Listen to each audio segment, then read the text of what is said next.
Hello, everyone.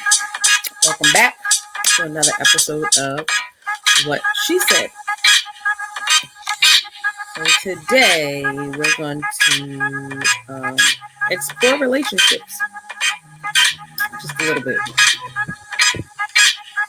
Let's get into this touchy subject.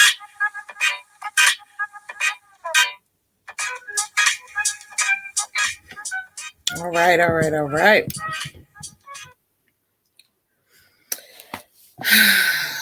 So it is awesome to be here with you guys. This is actually episode 10, and I'm super excited for making it to episode 10, and really just making it to episode 10. It's a little dark in here. I'm gonna brighten it up a little bit. I didn't really have any expectations when I started this journey. So I'm just happy that, it's being effective and people are receptive and, interested. I'm sure I look a little tired because I am. I still have a lot of other stuff I'm trying to juggle and still, keep up with this journey of mine and ours. So, we've been talking a lot about trauma and healing and, just surface stuff because I just wanted to be able to start somewhere and just, icebreakers. So, this entire beginning season of What She Said was pretty much an icebreaker. Before we really get into, I just got lip gloss everywhere. Why? Because I'm drinking coffee. Because I just need it. Terrible. Just for me to be able to fill out this process and adjust to it. It's a learning curve for me, and also to just see what the need was and be obedient. And so I'm just super excited for what the future has for us. I am grateful and overwhelmed by the responses that I've gotten, and I'm grateful that people are encouraged and really getting something out of this because that is the goal. I don't want this to be for nothing, and this is my life, and so I'm sharing it with you, and so it definitely is important to convey and relay what I'm trying to get across to you in the best way possible, but also having some fun and some laughs, and just being comfortable. So let's start here. So as I was doing my research, I came across a term called trauma bonding. And I just want to give you a little bit about that because, again, these are all surface icebreaker starter conversations.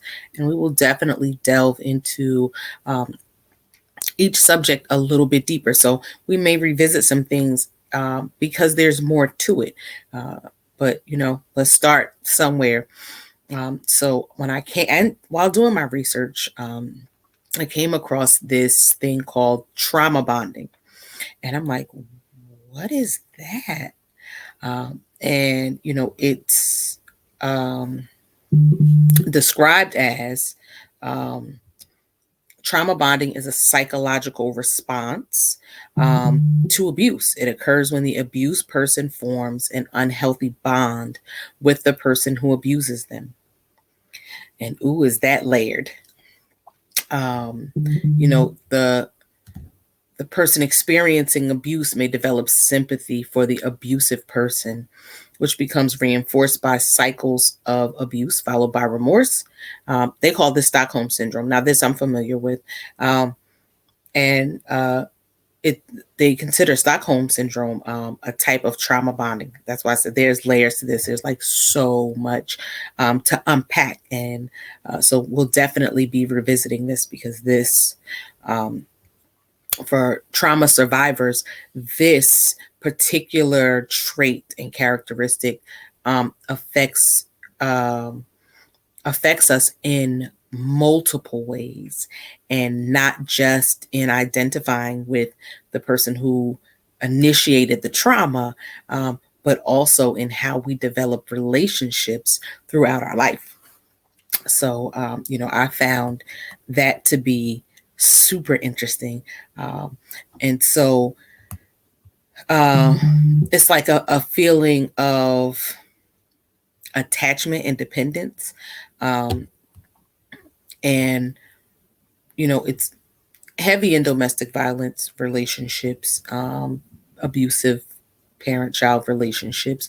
However, what I found was survivors of trauma who've not really dealt with their trauma the appropriate way. And so we've already discussed that, because our traumas have really pretty much gone unchecked and unhealed, and we've not really dealt with them the appropriate way. As we grow and develop, we create and develop these characteristics and habits that follow us into, our adult lives. And because of this, as I said in one of my previous videos, we tend to attract and attach ourselves to people that we feel have some kind of authority, or emulate, or exude, for lack of a better term, something that we're looking for.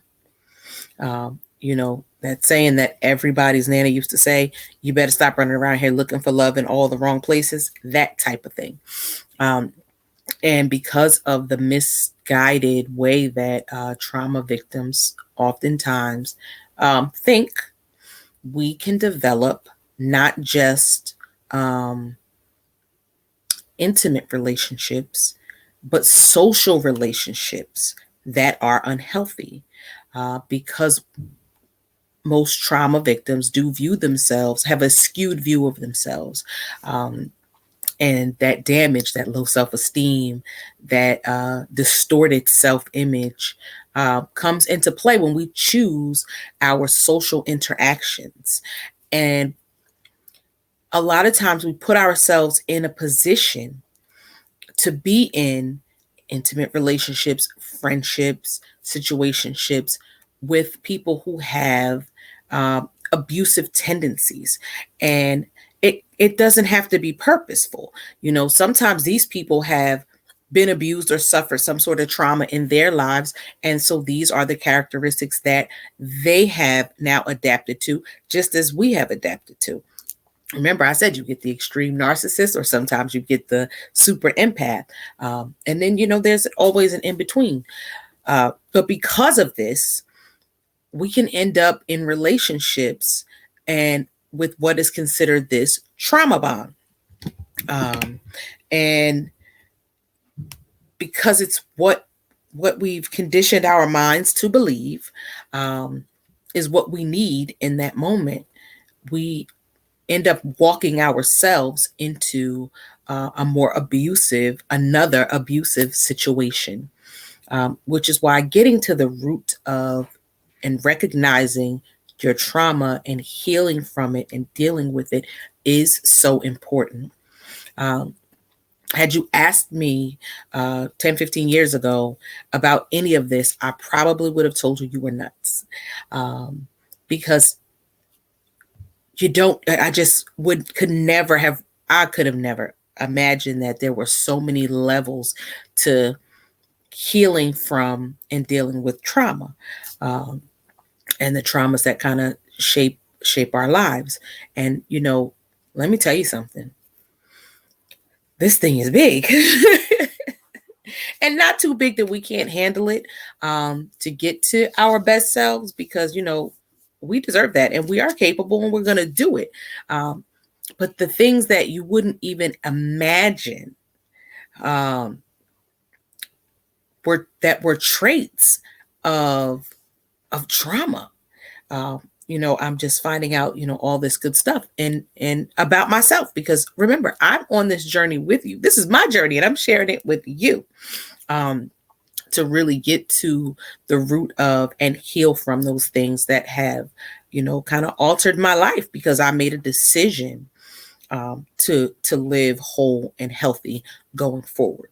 Um, and so, when I part of this, trauma bond, situation, um, is really a pattern, and sometimes a pattern that's initiated by the abuser, but oftentimes a pattern that we walk into as survivors of abuse because of that mental conditioning. Um, you know, People with abusive personalities don't know if they want to be the hero or the villain, and they do that very well. And so, they will delve out some level of abuse, but they will also immediately follow up, with some kind of positive reinforcement, or encouragement to balance out what they've done. In intimate relationships, we see this a lot, where the man will belittle, demean the woman, make her just mentally and physically, attack because of their own issues. And, you're walking around with the black eye and broken arm and fractured ribs, and he gives you flowers and tells you he loves you and apologizes, and they cry, and, and they deserve some prayer and grace too. Um, but this is the cycle, of abuse. But what I want to convey, because what I found for myself was this was not only prevalent in intimate relationships, but also prevalent in our social decisions, as far as situationships, friendships, connections, even, boss to employee, things that we're willing to accept, that if we were our healthier selves, we would not have accepted. But because we carry that, those traits from trauma and surviving trauma, you will accept and deal with things and justify, things in your own mind that you wouldn't justify if you were your best healthy self. And so, in recognizing the signs of this and understanding where it comes from, um, is the first step in taking your power back. Um, you know, Depending on the type of trauma that you've experienced, some of those traumas, most of them leave you with self-esteem issues. Because of the self-esteem issues, and again, the way you view yourself, the level of what you will take and tolerate can be a little dangerous, because you'll settle just to be accepted. You'll settle for friendships that are just unhealthy. You'll work overtime to please people that honestly you should have just let go of.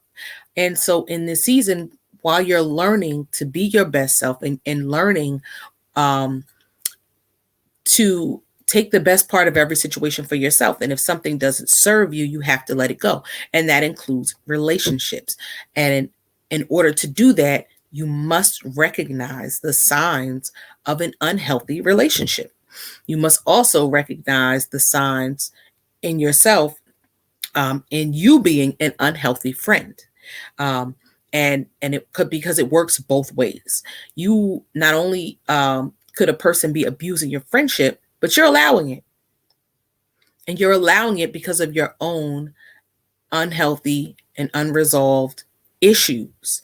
Um, and it's going to take work to, get through it. When the abuser gives you that positive reinforcement, sends you flowers, encourages you, it gives you hope, um, that the situation will get better because you want to see the good in them, because you need to see the good in you.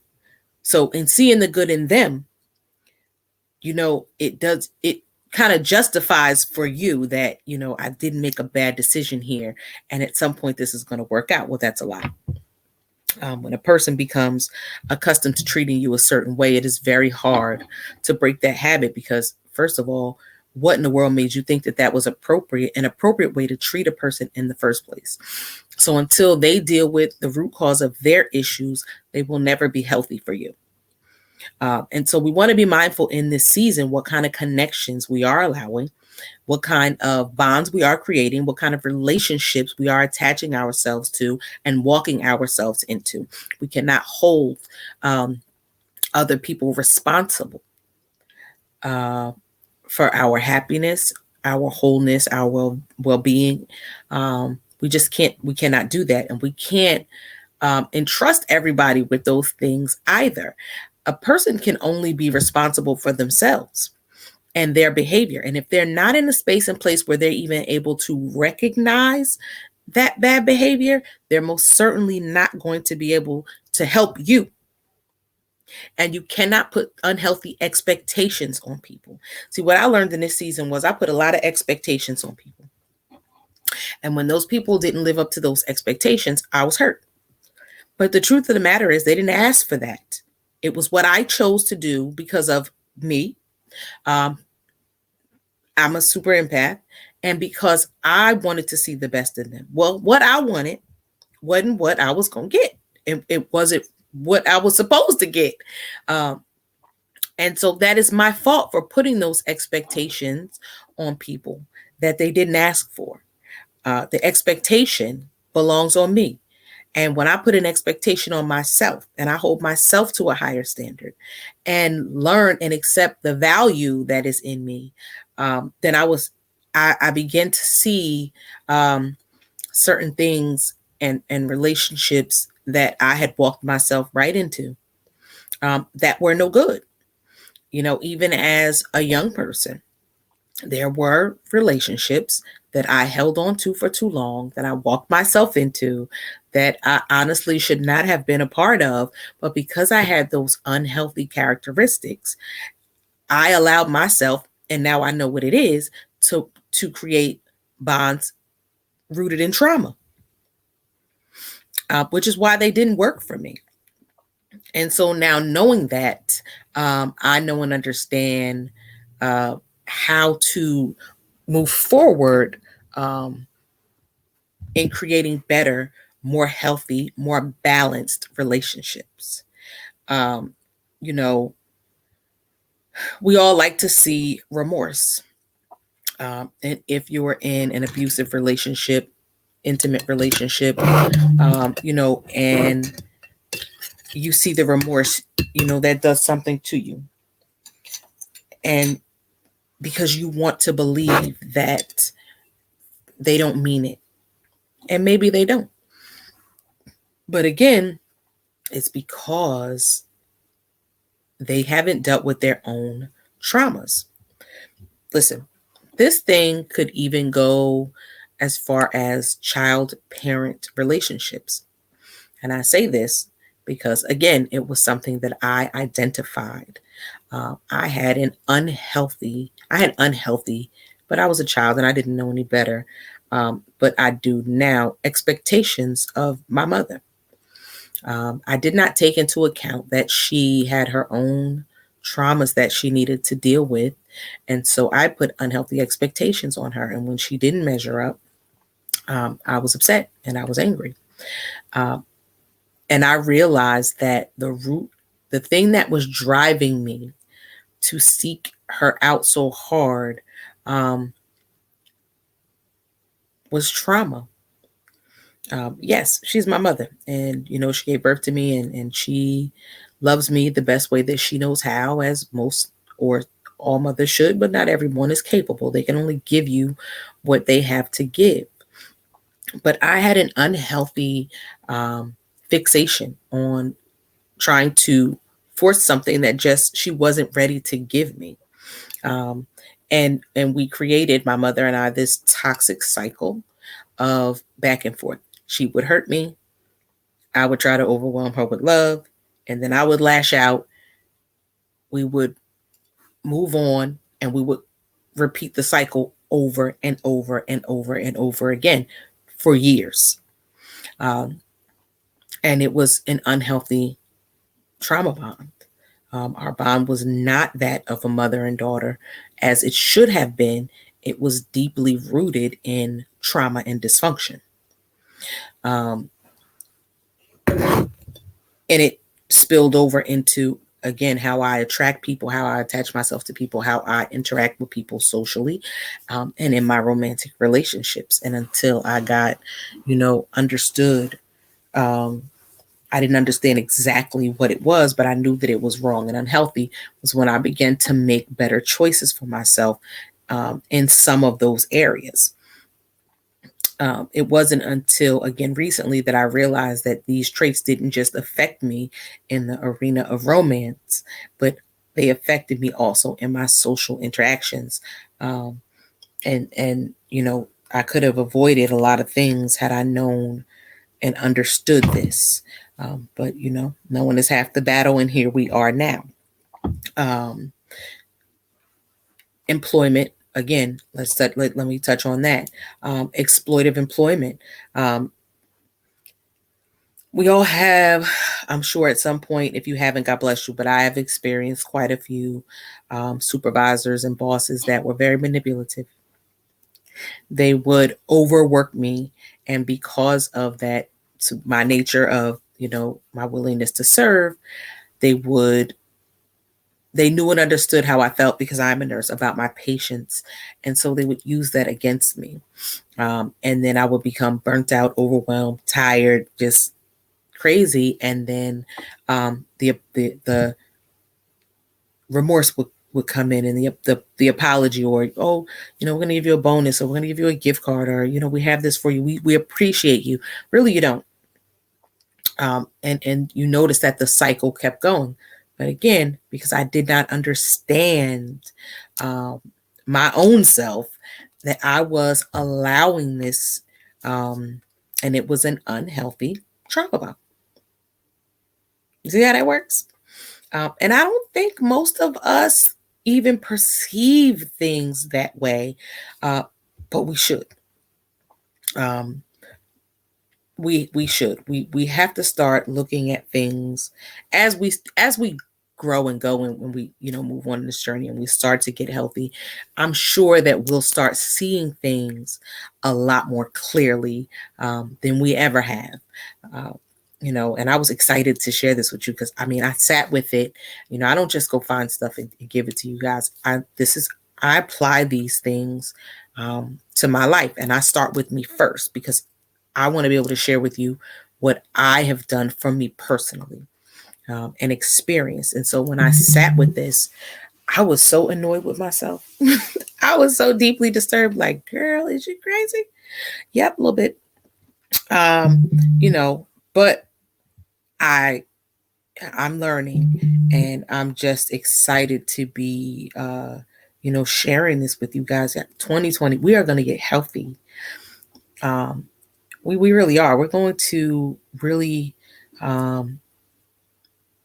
become whole and healthy, and we're going to overcome so many things that have held us back. And as we do, I'm so excited for the doors that are going to open for us. I'm so excited for the elevation and the change, just the peace that it's going to bring. And I'm excited for that. And I want to hear your stories. I want to hear from you.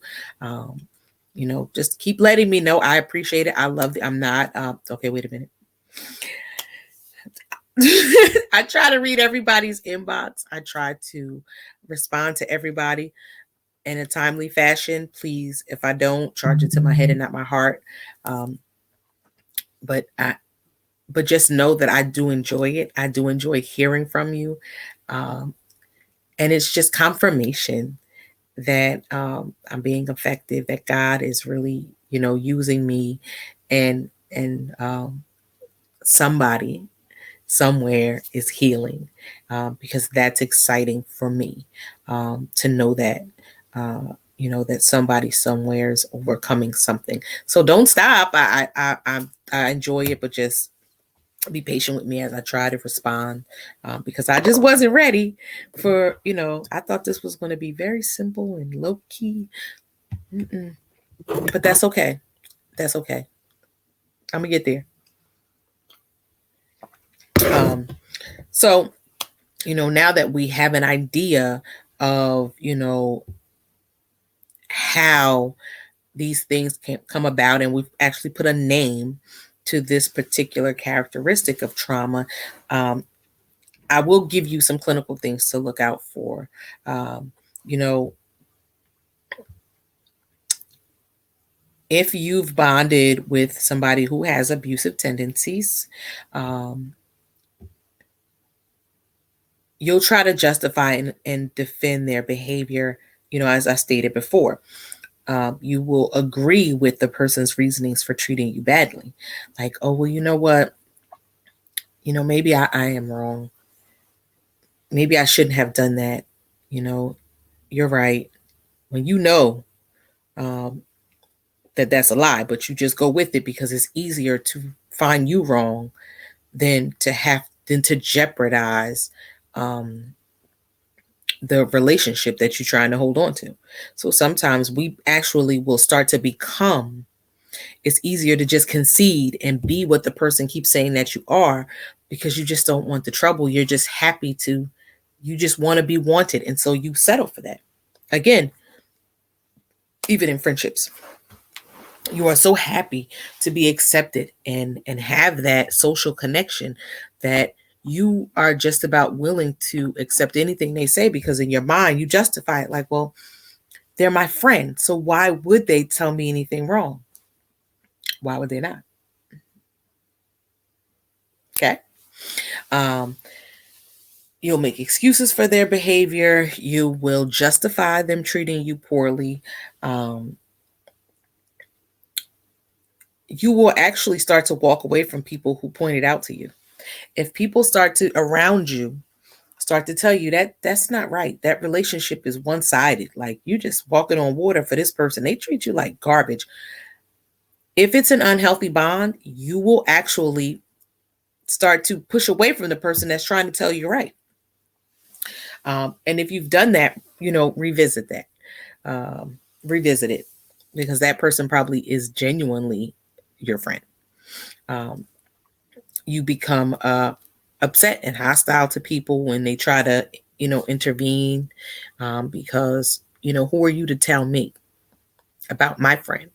Well, maybe things look different from the outside looking in, and maybe they recognize something that you just can't see because you are blinded by that desire to be accepted. And so sometimes you need that outside view. That outside view has saved me on multiple occasions, I'll tell you that. And then it's hard for you to let it go. Even though you should let it go, you've recognized all the signs, you've come to the conclusion, it's no longer something that you can ignore, but you still grieve it and find it hard to let it go. Understand that sometimes you just have to let things be as they are, no matter what they look like. You have to just let things, I'm going to say that again, be as they are. Because first and foremost, you are going to do you more harm than good if it does not serve you. What are you holding on to it for? If it's something that's making you unhappy and question yourself, and you just can never get right in this situation, in this person's eyes, what are you holding on to? What is it benefiting you? The scraps they're throwing you from the table of encouragement, like a dog patting you on your head, oh, good girl. Sis, you better than that. We all are. You have to really start to weigh the checks and balances. How long do you want to sit? You better than that. That's it, and that's all. You deserve better than that. How long are you gonna sit there and be he telling you, talking crazy to you and hurting your feelings and punching you all upside the head and breaking your bones? And no. That's not love. Let it go. Um, you know, y'all out and these supposed to be your girls and all they do is make you feel bad about you. But y'all friends. But the only thing positive they have to give you is what? The apology for making you feel bad, but yet you continue to do it. They point out everything that's wrong in their eyes about you, but dare you part your lips to point out anything wrong about them? Because they got a rebuttal for that. Because when it comes to them, it's, oh, that's who I used to be. But when it comes to you, it's, no, that's who you are. Yeah, that's not a good, healthy friendship and relationship. That's a person who's stuck somewhere else and they got their own stuff to deal with. And they got a certain image of you in their mind and they're just not going to let that go. And so it's not a healthy situation. And that doesn't mean you have to cut them off and be hateful and mean. That doesn't mean that. You can cut off a situation, forgive them, move on, and still be cordial. Now, if it's an intimate relationship and there's abuse, oh no, then physical abuse, and you got to distance yourself from that for safety reasons. But if it's a situation where you can peacefully just distance yourself, then do that. It doesn't have to be a negative thing. Now, the other person may not be as receptive to your version of things, but that's okay. You have to do what you have to do for self-preservation. And sometimes that means choosing you, regardless to what anybody thinks about that. So be okay with that. Every relationship is not meant to be long-term. Don't get stuck where you don't belong. It's as simple as that, and I think a lot of times we fight against it because of what it looks like. No. Sometimes you have to just let things be what they are and be okay with it and understand that not everybody will understand your reasoning for your separation or your distance, but it's not for them to understand. And if it is, God will bring them understanding as to why. If it's especially if it's a bad relationship, because sometimes the family will justify, my son ain't hit you on purpose. What did you make him do to make him punch you upside your head? Yeah, nah, we good. You have to be mindful of that. Or even the friends that are like, well, y'all should just fix it. She was a good friend to you. You were good. She didn't mean it like that. Yeah, no, because that means you encouraging that. That means you and her on the same page. This is not a healthy situation for me. And when you tell somebody the situation that something that they're doing is hurting you and they're unwilling to change that, or acknowledge it, or they minimize your feelings or demonize you for having those feelings, it's not a healthy situation. You have to choose you. And so look for those things, look for those signs. You have to stay focused on what's happening right now in the moment. Don't get caught up in what used to be and what it used to feel like. Because most relationships, friendships, situationships do not start off negatively. It's a buildup over time. Once a person learns what they can get away with you, that's how far they're going to go. And so it's a buildup over time. So focus on what's happening right now in the moment. Focus on the evidence, what's present and what's clear, not what you want it to be, not what she told you or he told you it was, but what it is. Focus on that. Because in an abusive relationship, intimate relationship, when does the abuser ever say, yeah, I punched you in the eye just because? They're not. They're going to justify their behavior with excuses, and they look for the empathy and sympathy card. In friendships and situationships, most people will not admit that, I'm just mean to you because I think I can be. Oh, yeah, no, you're not going to get that level of transparency from somebody like that. There are people who will, but most people do not. So, be proactive, pay attention to what's going on in the now. The hold on to what's tangible, the evidence of what it is, not what somebody tells you it was, but what it actually is. And encourage yourself. The part of getting away from that type of treatment is understanding your value and your self-worth, knowing who and what you are. And that, again, takes time. But if you affirm yourself daily, if you encourage yourself daily, don't focus on the negatives so much as the positives. Yeah, we all, acknowledge certain things. I acknowledge my flaws, but I don't burden myself down with it. I change what I can, and I work on me daily, and that's a commitment. But don't get stuck there. Don't burden yourself down with that negative talk. And then practice self-care, because once you learn how to care for you, and you learn what you like and what makes you feel good and what encourages you and what motivates you, it will be a lot harder for abusive people to attach themselves to you, and for you to attach yourself to abusive people. Because again, a lot of times, especially when you have control of your narrative, we walk ourselves into those abusive situations. We set the tone for how people will treat us. We set the tone for what we'll accept and what we won't accept. And until you get to a better place within you, you'll continue to accept those things and continue to create unhealthy bonds. Got it? Get it? Good. All right. As always, if you're in a physically and emotionally abusive situation, get out, get help. There is help, there's support groups, the National Domestic Violence Hotline, Parents Against Child Exploitation. There are so many resources out there. Call 911 first and foremost. If you are, being abused, please, please, please, please call 911.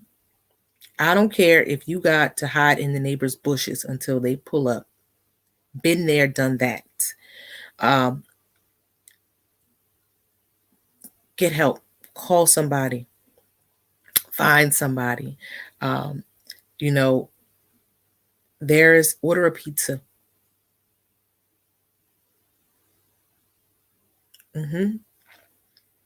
You can order a pizza and get help. There are now a lot of businesses and companies are training their employees to recognize, certain things. I don't care. Write the message on the dollar, on the money that you're paying.